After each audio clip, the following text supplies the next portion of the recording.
All right, ladies and gentlemen, it is your favorite warlock, practicing necromancer. And today I want to bring to you something that was brought to my attention over the last few days.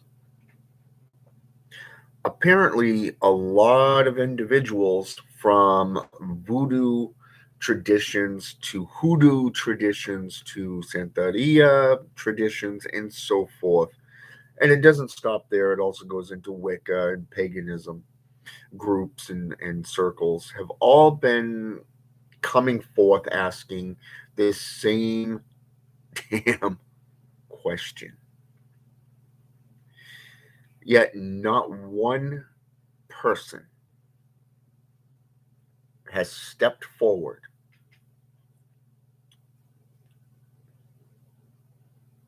to let them know that yes, you can perform any form of Trepajoe or Amari rites for personal gain. What do I mean by personal gain?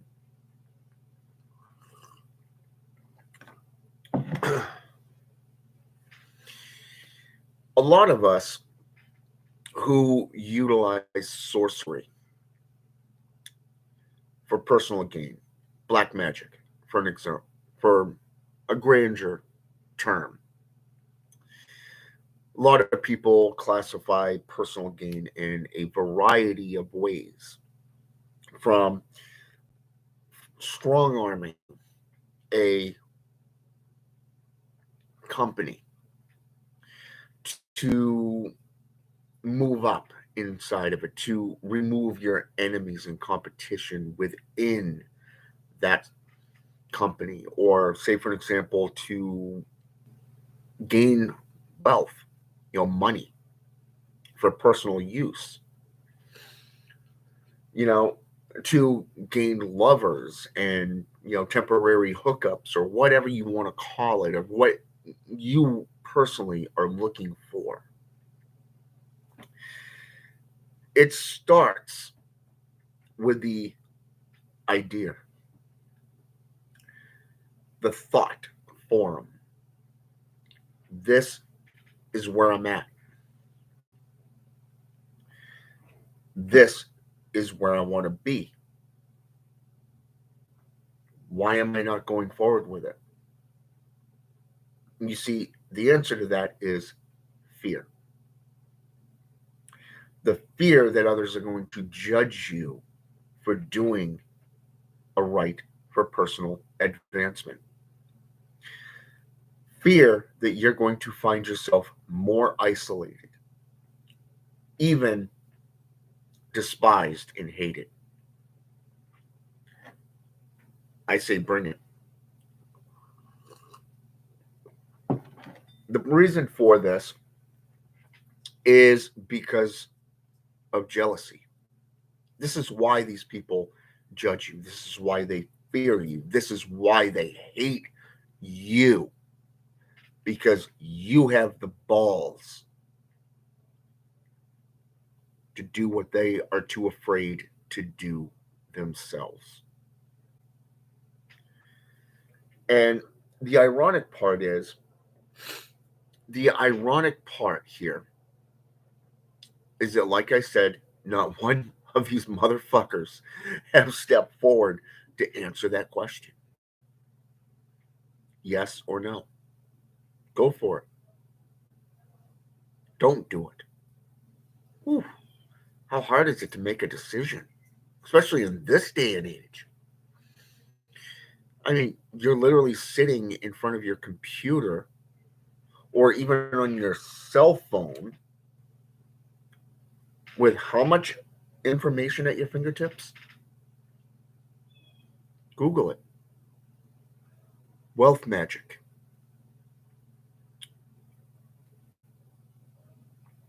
Look at Boone and the 70, you know, two Goetic demons of Solomon, the king. Interesting how this particular entity has the ability to bring you wealth. All you have to do is utilize his sigil, utilize a ceremonial or even a ritualistic rite to call him forth and petition this entity for his aid. What's even more interesting is that when you make a infernal pact with, say, Lucifer's Raphael, what is it, the one fucking thing that every grimoire says about this entity? Think about that for just a moment. When you bring this entity forth to do a pact, he gives off attitude, right? That's number one. You have to sit there and use a rod of power, right? Well, here it is. He takes you along a spiritual journey. You collect as much of that hidden treasure as you possibly can and bring it back into your life.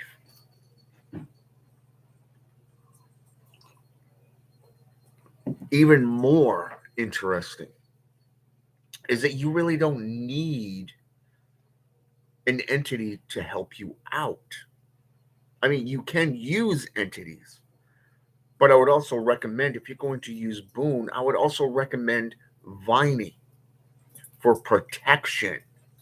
Viney is a great entity to use for protection, to cloak you in your activities. And it's even more interesting that, like I said, you don't need an entity to perform wealth magic. One of the key ingredients is a green candle. It represents the monetary aspects of nature. Now, your volume of wealth is different from mine. Okay. To me, having a, you know, animals around, like my four cats, perhaps my new dog that belongs to my son, you know, she's a Siberian Husky, 100% female Husky, beautiful white coat, double layered coat, being around my son, this is wealth to me. Okay. But here it is. When it comes to money, you can write the amount down on the candle. You can write the spirit's name if you wish to work with a spirit, draw the sigil, if you will, on the candle. And each time you do it, keep it the same. Just keep on going until it comes to fruition. Another way you could do it is with herbalism. Thyme, basil, parsley, amber, sea salt. Combo, equal parts. Put it in a griscos bag. Charge it up for monetary gain. Utilize this by carrying it on you every fucking day you leave the house. When you get back to your place of residence, put it on the altar. If you don't have an altar, hang it up. It's not too freaking hard. I mean, you got coat racks, you got, the racks on a bathroom door, to hang your towel. Place it there. It's a great location to store it. Let it charge up in darkness. Let it charge up and remain charged until it comes to fruition. Another great way for protective rites is amulets, phylacteries. Now, what's interesting here is a lot of people today that practice Christianity and other forms of Judeo Christian traditions, such as Catholicdom, Islam, and most importantly, Hebrew and Jewish customs, have forgotten that even the Jewish and Hebrew and Islamic traditions of where this group came from originally utilized magic. They utilized sorcery. They utilized phylacteries such as talismans and amulets. They had such a strong belief in them that it came down to two aspects. One was to be carried, the other is to be hung on a wall. One has a magical alphabet or hieroglyph on it. Look at the black hen for an example. Prime example right there of what you can do with just a talisman. Now, an amulet is great for protection to enhance your magical abilities. Now, what if I told you that when you make a talisman or you make a phylactery of any kind, be it a dark relic, be it a holy relic within your tradition, such as say for an example a bowl, an offering bowl, or you can make it into a statue of your particular patron or patroness. You can you can make it into just a paperweight if you wish. The most simplistic designs have been the most potent. Even if you go into a dark relic, if you take that dark relic and make it into a golem, if you will, okay, and a formation of that, you can literally make it into a dark, powerful totem. I Third world countries and tribes have utilized this stuff. If you go into any tradition, any region of the world, you're going to see where phylacteries of any kind have been utilized in that manner. Now, here in the US, it's hard to find reasonable priced items that you can utilize to charge and to create and forge into a phylactery.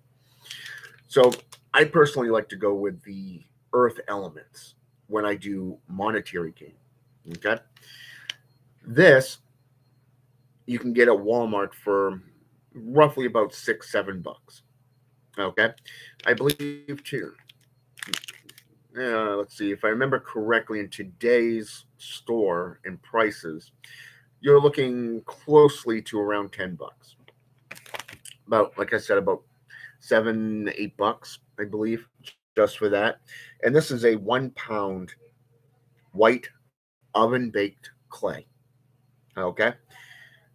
If you don't feel like digging down into the earth and finding the gray clay and gathering that clay and utilizing it, this is a second best for you.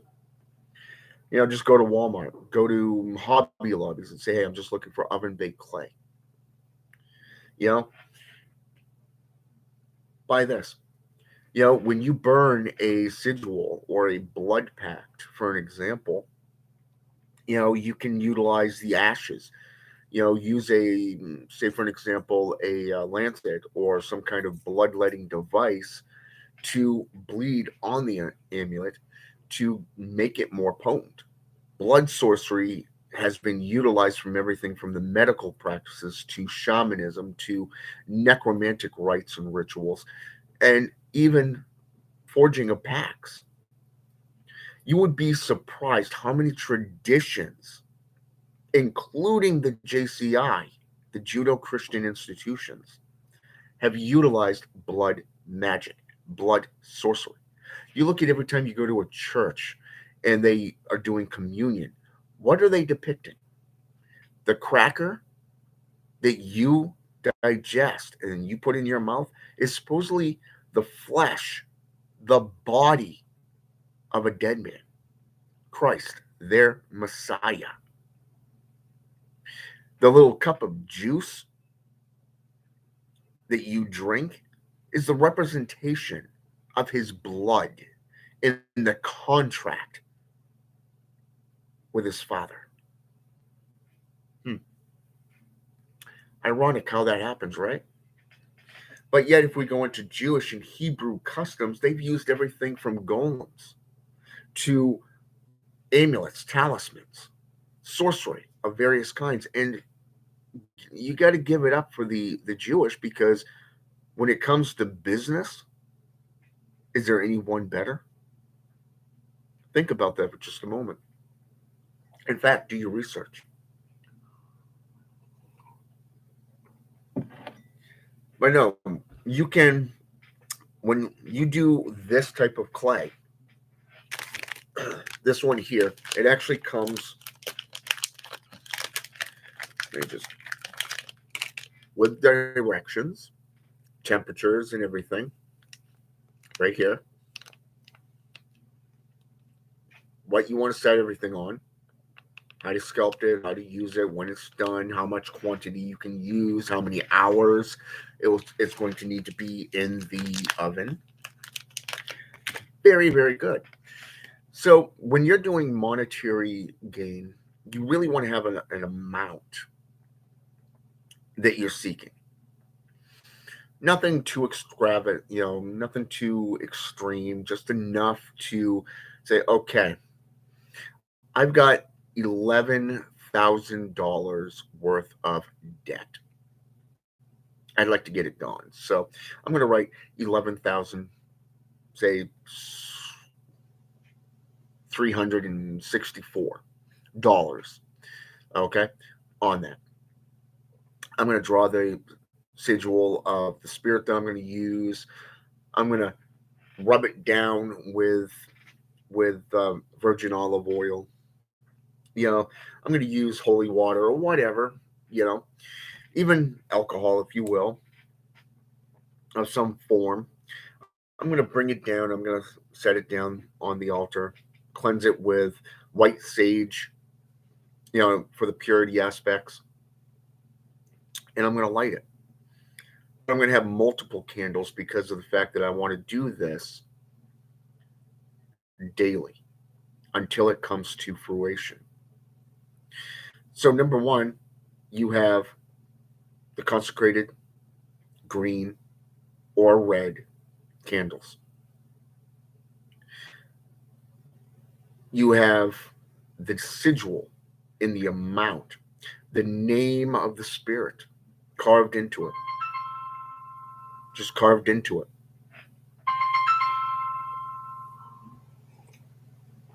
And it doesn't matter, it does not matter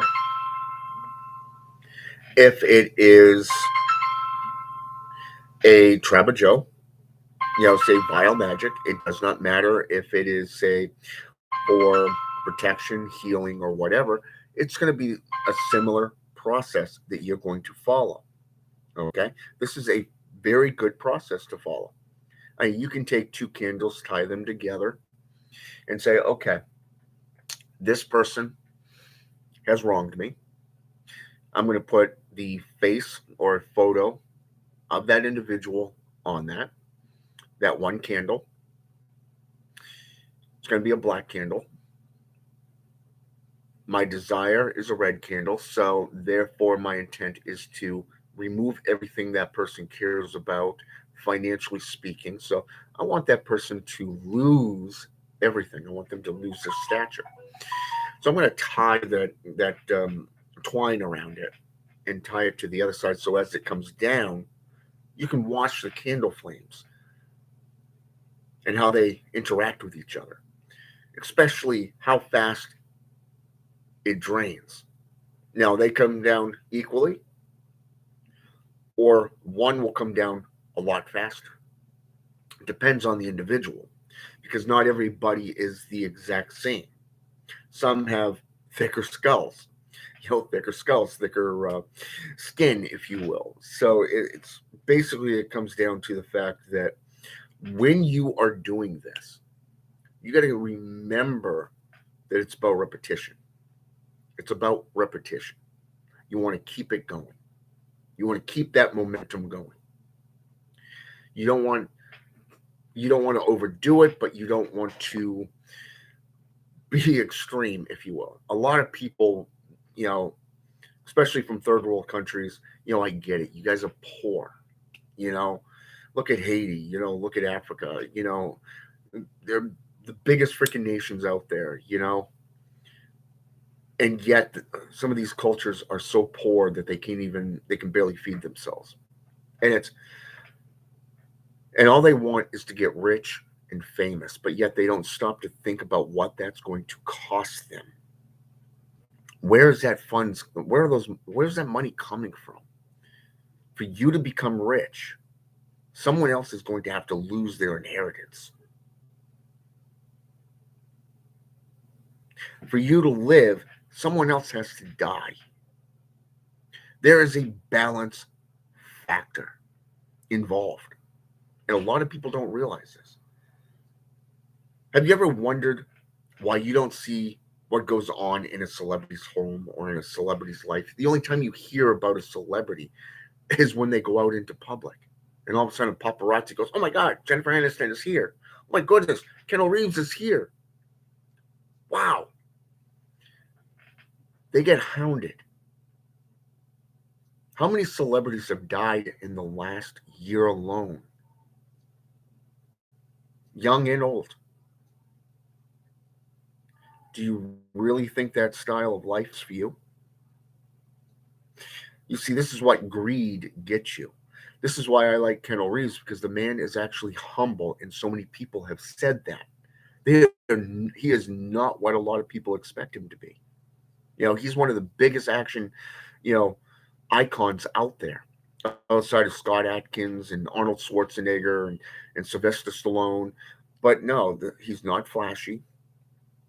He's really humble. He's one of the guys. He likes to get down there and get his hands dirty and work on motorcycles. So even when a woman hit his vehicle, he said, "Don't worry about it. Send me the bill. I'll take care of all the damages." If that's not humbleism, I don't know what is. That is true humbleism, and I got mad respect for Kendall Reeves, especially with what he's been through in his life. So when you think about this, you don't want you want to make enough just to be comfortable. You don't want to be a multi-billionaire like fucking Trump or one of these politicians. No, you want to be comfortable. You want enough just to get by. Mages and sages don't get rich. That's the sad truth. A lot of these people today, they've got this idea that they can do a spell and get rich and famous. The truth is, don't work that way. It does not work that way. Because you get to a certain point and all of a sudden the universe is going to go, "Guess what? You're getting knocked down."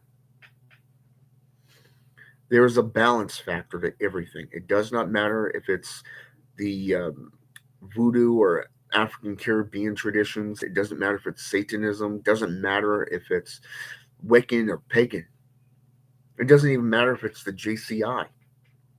And you look at how many religions have risen to power over the centuries, only to be replaced by a much more potent tradition. If that doesn't show you and prove to you that there's not a balance, then you should not be doing magic.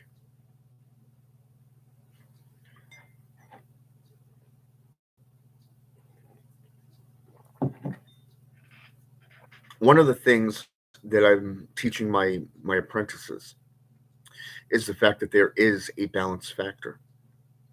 If you were doing vile magics, I would also recommend light work as well. That means doing wardings, protections, rights for your clients. Kind of just to say, hey, I'm giving you something more, beneficial here because number one, you've hired me to do this job. Okay.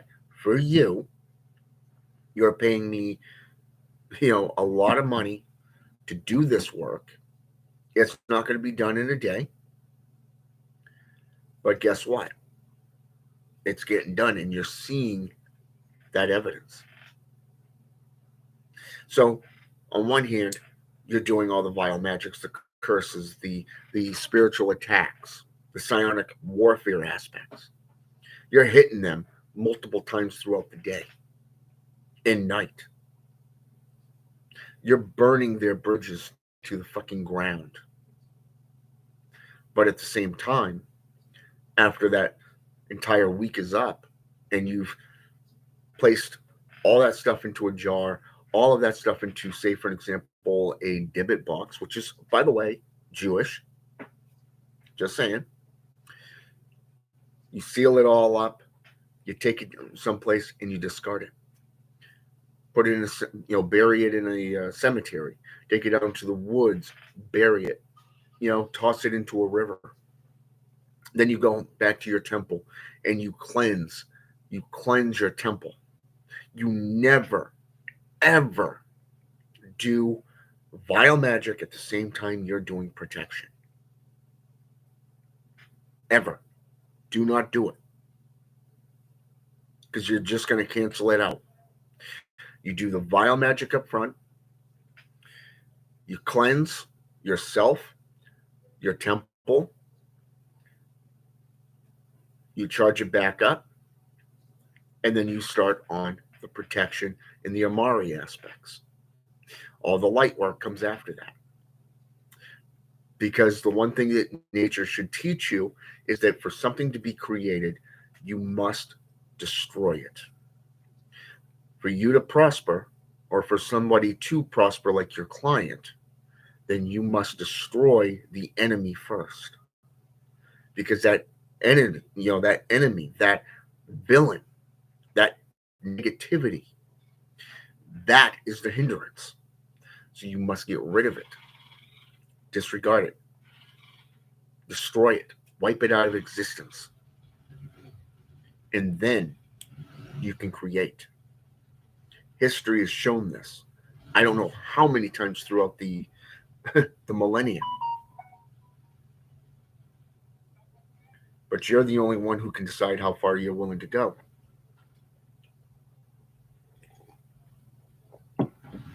Leo Blandford, welcome to the channel. Lowland, long time no see. And LK, what's going on? So, yes, so the reason most people don't come to me is because my prices are based off two things. Number one, single rights are $300. That's right up front before I do any work. The next is what I call the family or group ritual rite, which is $900. Okay? So it's literally based on how many rights you are going to need. And I always do this because you have $150 that is for an hour consultation. Okay? With me personally. I do that $150 consultation to find out what's going to be beneficial to you, the client. This includes all the questions you want to ask and everything. And the thing that I think people fear is that when you come to me, the reason you don't come to me for these rights is because that's when shit is going to get real. I did a vile magic. I did a Dibbit box and a curse jar for a client recently. My apprentice, who is now my business partner, looked at me and after I shown him and he said, "There's a huge difference of what you've done before in this one." He said, "Right here, you are seeing evidence of that shift in that current, that energy. You've never done this level of attack before." And I'm not going to go into details because of the, confidentiality, clause, but it is what it is because when I do a rite for somebody, it could be something quick because normally you're dealing with like one enemy or one obstacle, and not everything has to be lethal. You know, you could just simply remove that person's motivation for attacking you. You see it all the time. You get somebody that's jealous because you got two managers going at each other. One's trying to dominate the other, and the other one's just hey, let's just work together. Well, guess what? You're fucked because that person's no longer interested in compromising. It's clear you want warfare, so guess what? Let's remove that motivation. So you perform a rite of obsession, for an example. You can use a obsession to the point of being fatal. You're removing that person's attention to the point where they got blinders on, and it becomes well. Let me put it to you this way: have you ever picked up one of those binoculars and you turn it around so you're looking out the out glass instead of the in, and it looks like they're so far away? That's basically how your enemies are looking. But the thing is, they're a lot closer than they remember. You're literally blinding them. You're making them deaf, dumb, and mute. Vile magic can come in many forms. But like I said, you have to destroy to create. So not only do you destroy them and remove them from play, you hinder them from making any more attacks. But then you turn around and you create a world of harmony and peace for your client. You see, this is something that is quick, it's simple, just takes a few days, just a couple of days. But if you're dealing with somebody who's working, either is a practitioner or they are working for with a practitioner, then that's another whole ballgame. As my apprentice has recently found out, because then you have to step up your game and hit them hard. That's why people don't come to me mostly until they have no other choice. They're either referred to me, but they have their fears and their doubts, and then all of a sudden it's like, "Woo, shit's real." Hmm. Guess what? It is real. Never doubt. And the funny thing is that a lot of people, when they get into magic, they bring that baggage with them. 9 times out of 10, they're coming from a background of any denomination of JCI, any background, to where they think cursing is vile, it's evil, you should be afraid of it because you're working with demons. It will lead you down a very dark path. Mm. How little and small minded are they? That's all I got to say. That's all I got to say there. When you get into magic, there's nothing that cannot be achieved if you simply believe. And I want you to believe. I want you to realize that there is a balance to everything: night and day, men and women, adult and child, the moon, the sun. Hmm. For every star that is removed, another one is born. It is what it is. But you're the one that has to go into that. You're the one that's got to decide, how far am I going to take it? So, with all these individuals on social media that are inquiring about how or should I do wealth magic, the question is not should you do it. The question is, how should you go about doing it? There are so many different methods and techniques that you can utilize, from herbs to sigils to working with spirits.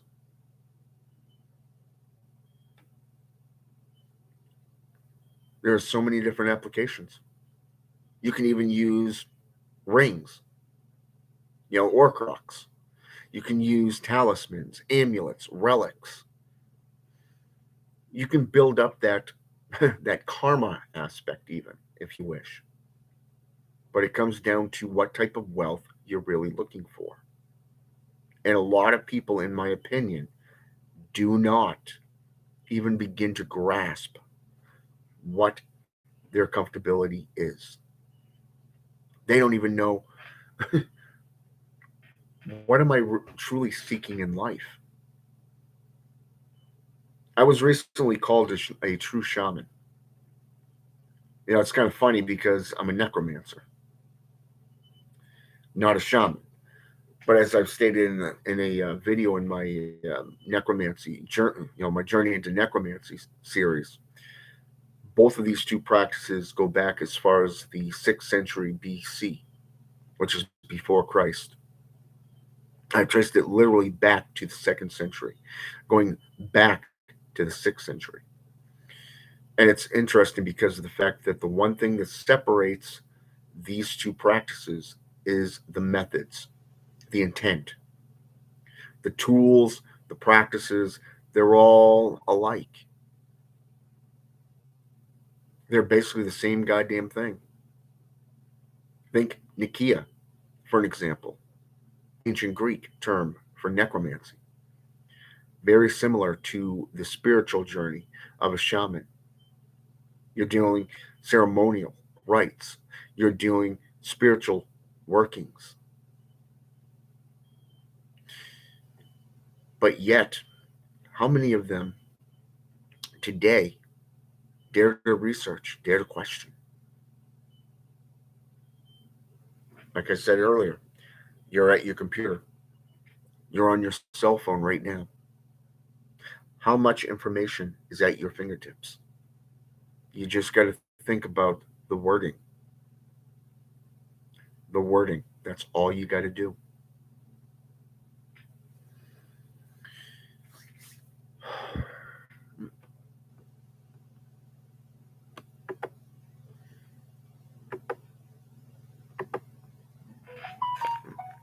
So here, trying to read down through here real fast. There's a lot of writing.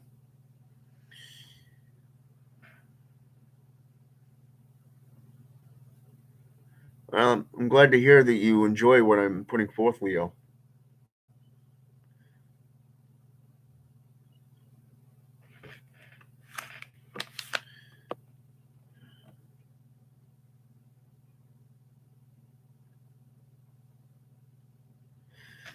See, right there, Leo, spoken with a lot of truth.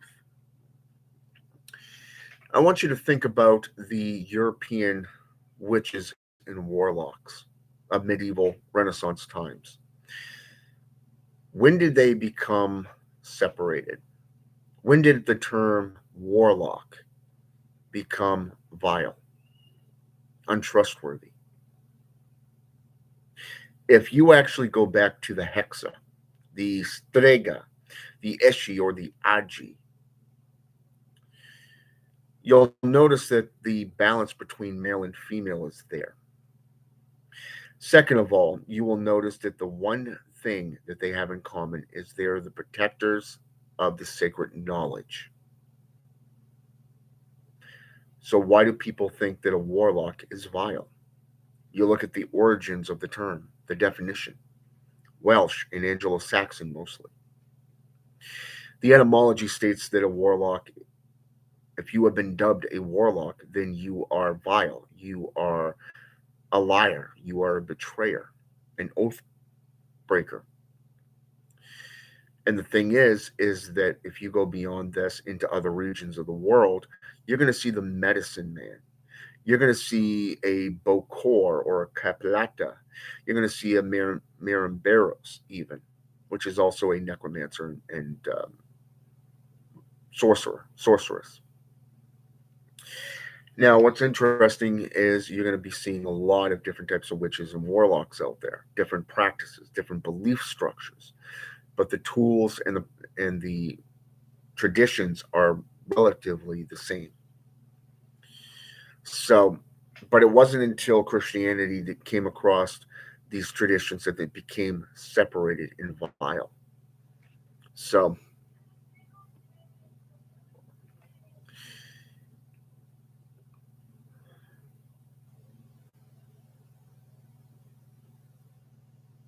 exactly, Leo. Respect your elders. I wouldn't be where I'm at personally or spiritually, I should say, without my mentors. Period. And that's ironic because even Arnold Schwarzenegger said, if you think that you got where you are by yourself, you're wrong. You can be a self-made man, but here's the thing: how many people helped you to get to where you're at? It doesn't matter if you're a government official, it doesn't matter if you're a bodybuilder or an actor. How many people helped you get into those lives and those line of work, into those traditions? It's the same thing within the magical community, the traditions, the African Caribbean traditions, the European traditions, the Western and Eastern traditions. It doesn't matter. People help you get there. And you got to acknowledge it's not just spirits, it's not just priests or priestesses, it's not just coven members. We all bring something to the table.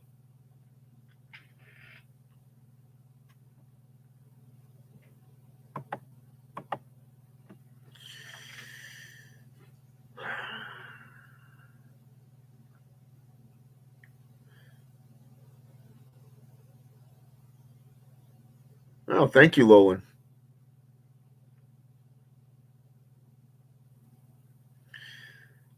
I appreciate that, Lolan. I really do. I'm glad you not only found what you were looking for, but also that you like what you see and what you hear. As seekers of knowledge, we always have to seek out this knowledge, and we always have to seek out better enlightenment, balance within our own lives.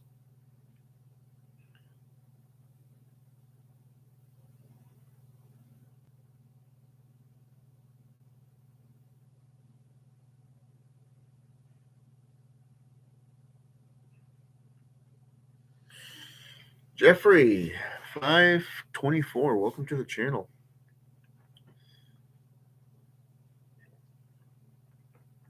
When I do cartomancy readings, Leo, I don't just petition the oracles to come and join me, to share their insight into the readings, but I do more than one reading. I do 6 readings, sometimes more. I do anywhere from a half a dozen to a dozen readings. The reason for that is because I'm looking for commonality. I'm looking for the similar cards that are coming up. What what aspect are they in? Are they in shadow or in light? Because each one has a unique perspective, but more so when you look at the commonality of these cards, how many times they've come up in readings, there's something about the reason why that card is there. So when you actually look at the multiple cards, they can be anywhere from 3 to 5 cards that normally come up. And it's interesting because they all show an aspect of your life that you are neglecting, something that is going on in your life that you have failed to perceive, something that you have failed to take notice of. And like I said, neglect is one of the biggest things in our lives where we tend to ignore what the world and the universe and the spirits are trying to tell us. You know, when we start spiritual workings and we align ourselves with entities, doesn't matter if it's the jinn, doesn't matter if it's the loa, doesn't matter if it's the orisha or demonic. It could be our ancestors even. It does not matter. We forge an alliance with them. We forge a pact with them to the point where they become our familiars, if you will. You know, and these spirits help guide us to the truth, to better ourselves, to help our clientele, even when we get to that stage where we want to teach and do spiritual workings. So you listen to them, and when you don't listen to them, it would be like Okay, I promise to be in my ritual room on a daily basis for say 20 minutes of meditation and communion.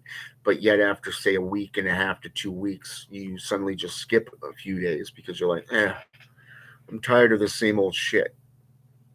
Well, guess what? Now you've neglected these spirits, you've neglected your oath, and these spirits are going to sit there and question: Is this guy or this woman for real? Should I continue working with them? Maybe kind of guide them gently, by opening this door and closing this door, and kind of go, hey, I need you to pay attention over here at this particular direction. This topic is where you need to be paying attention to. Well, if you don't listen to that guidance, how do you better yourself or your world? And in fact, how do you better your clientele? And that's the thing that unfortunately it is a sad fact that we sometimes do. Sometimes you're just so tired that you just need a break, and just sit. You just light a candle and say, "Hey, I'm going to take a couple of different days break, just rest up, you know, and I'll begin again." And just say that's all you got to do, really, and they will go, "Okay, mm, I'm willing to let you do this." They understand. You don't have to sit there and just disappear and neglect it, ignore it even. But when I do my readings, I work with the spirits.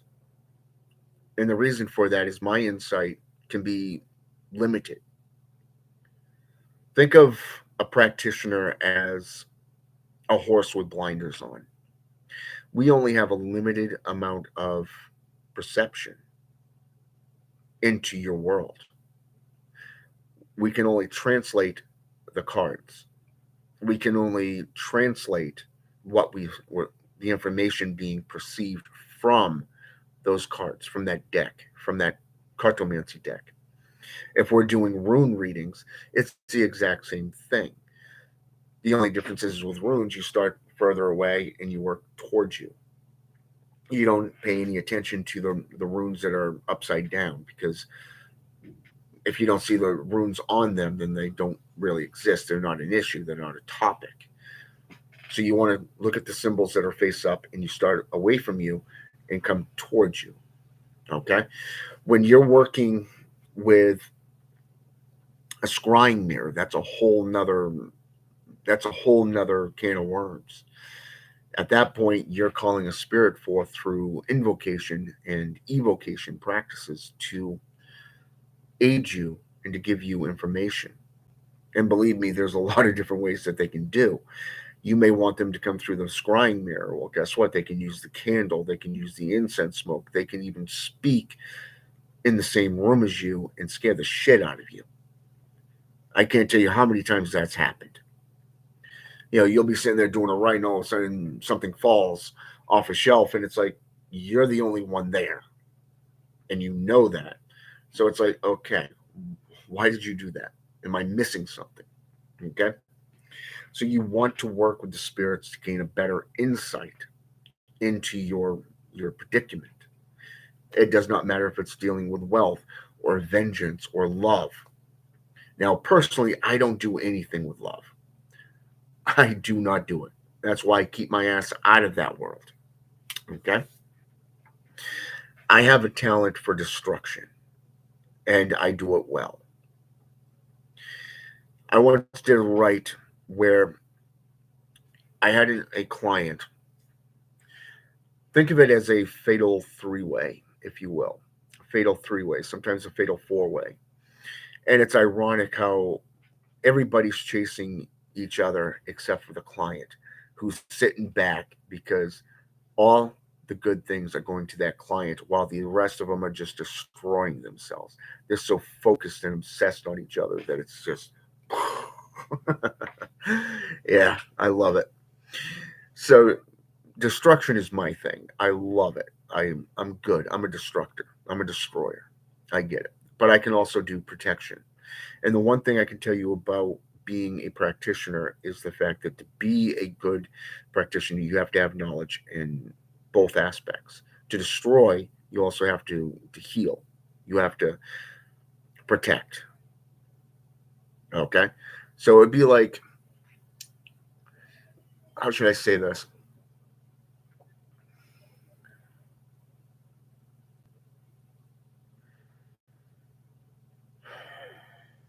Think of it. I'm going to pull up a kids TV show. Now, as a martial artist, I've somebody who's been studying Bushido and Shintoism. I can tell you that this show really caught my attention because my nephew, when he was a child, he actually got me hooked on it, and it was called Dragon Ball. Now, when you get into the more higher ups, you got the Kais. Okay, have you ever wondered why there's more Kais than there are destroyer deities? Well, think about it this way: those of us as necromancers or bokors, Miramberos even, we're the villains of the story for a reason. Okay, because we're not out there going, putting our shit out there, forcing it down your gullet. We're not that kind of people. We're just in it for the magic. We're in it for the power. We're in it for the knowledge. Okay, to better ourselves and to advance ourselves. The fact that we get to help clientele and to bring on apprentices, that's just an added bonus. Okay,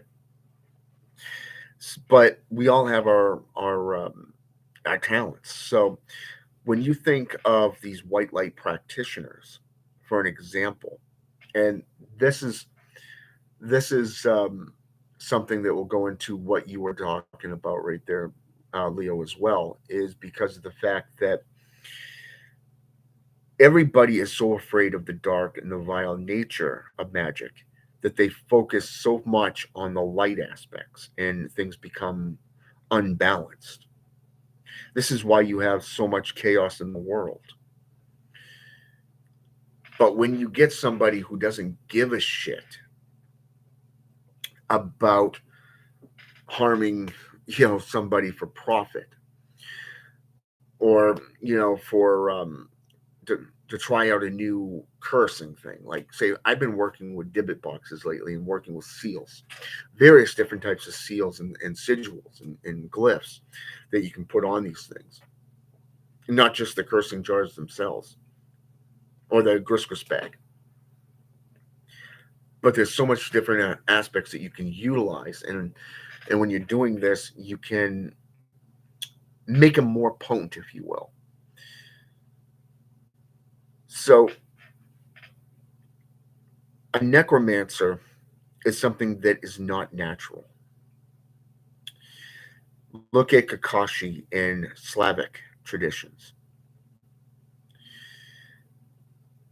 This is something that is not natural in the world because a lick or a glick, depending if you're looking at it from the German or Russian perspective, if you're looking for a practitioner, a blood sorcerer or sorceress, for an example, such as the Witch of Endor, okay, this is something that is dealing in necromantic rites and rituals. Blood is powerful, potent. It's an additive that enriches your rites.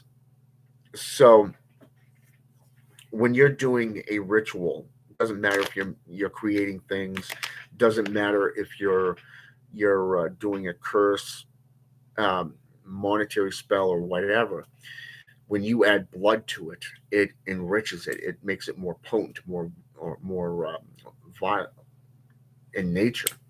And when you're dealing with necromancy, because a necromancy goes against the natural order of things, which is life and death. The Reaper really doesn't like it when you become more than something different, because when you become something different, you're going to get hated on, you're going to get attacked. And the one thing I've learned over the last year since I went on this spiritual journey is the fact that the Reaper really does not like the fact that you're practicing a form of lichdom. You're getting into vampiric practices, blood sorcery. You're dealing more with the death essence than anything of the living. And when you focus solely on your own journey, your own life, you're stepping further and further away from the natural order. And sooner or later, they're going to take notice of you and go, hey, here's a warning shot across your bow. That recently happened to me with the Reaper. But you know what I got out of it? I'll tell you. I got a whole new seal. Two seals made into one. I can use them separately, or I can put them together in one vile, potent fucking seal of death magic. Fucking love it. So, this is what happens when you align yourself with spirits. Okay? When you align yourselves with the spirits, you're going to find beneficial evidence of your life becoming better because you're seeking out that apotheosis, you're seeking out that knowledge, that gnosis. And if you're doing any form of divination, well, guess what? Same thing. You're giving back to the spiritual realm or to those entities who are utilizing their own resources to help you. So you want to know what you can do there with readings? Try it out sometime, Leo. You're going to see a big difference. And just invite one of these beings in. Look at what you're going for. Look at what you're practicing. Say, hey, I'm looking for a spirit to come and help me. Open my eyes to what is being seen, what is unseen. I want you to take a look at it from, okay, I'm looking at wealth. Well, what can I do to improve my own financial status? My client is looking for wealth, looking for something prosperous. It could be anything from a home. It could be anything to do with a car. It could be something to do with getting out of debt. Put the amount down that you're looking for, and say, hey, wherever you get it from, I'm grateful. Here is my offering. Here is my sacrifice. I open this temple up to you. I open up this reading to you. Share with me the gnosis that I am lacking. I will be that augulist that you can channel, you can work through to give my client that truth. All of this goes into the same thing, no matter what topic you're looking at.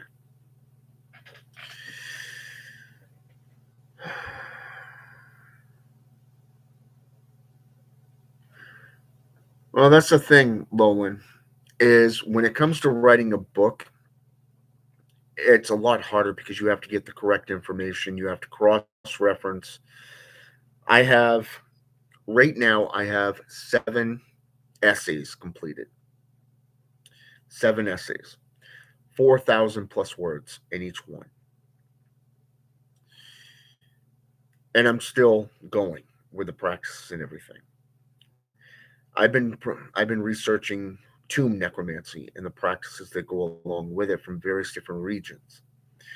This is something that you're not going to see a book from me for a long time, because as a keeper of the secrets, as a protector of the sacred knowledge, I'm not going to give you something that's diluted. I'm not going to give you something that is corrupted by another religion. I'm going to make sure there's facts, references, and everything that I can find behind it. So if I'm talking on, say, for an example, the Shem priesthood, I'm going to give you a wide range of the priesthoods, from Christian to Islamic to Wiccan to pagan Satanism. I'm going to show you how far back this particular title goes. It doesn't belong to any of these New Age traditions. I traced the priesthood to the Dukan in Indonesia. I've traced the dark bishops to Asia. I have traced the, the various different priests back to middle worlds, middle kingdoms, to the first kingdoms. And I'm still going. And that's just one of the many topics that I'm writing about in my books, in this book. Now, the key thing here is I don't know if I'm going to put it into one book or if I'm going to separate it and put it into multiple books by the time I'm done. Right now, I've got about a half a book done. Literally a half a book. You're looking at 7 essays, so that's 7 chapters. That's not even including the reference pages. It is not just, the chapter pages, the acknowledgments, all of that stuff aren't even included right now. So when I'm writing this book, I'm going to give you the actual facts.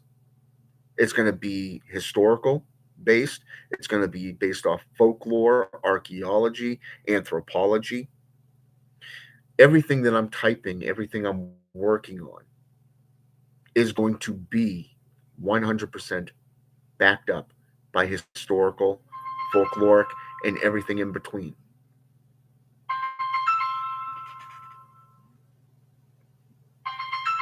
Man, somebody is really trying to reach out to me. So it's been an hour. So I hope I've answered your questions. And I hope you liked what you saw, what you've read, what you've listened to. And always back up what you preach. Always make yourself available to the public. And most importantly, if you like what you see, what you want to know more, feel free to hit that subscribe button. Feel free to hit the notification button. It'll be appreciated. And I will be keeping you up to date on that book, when I get things, up and running again. Um, right now, like I said, I'm working on my 8th essay, Lolan. So, but I'm also doing a lot of spiritual work and putting a lot of these new practices that I've been learning into applications.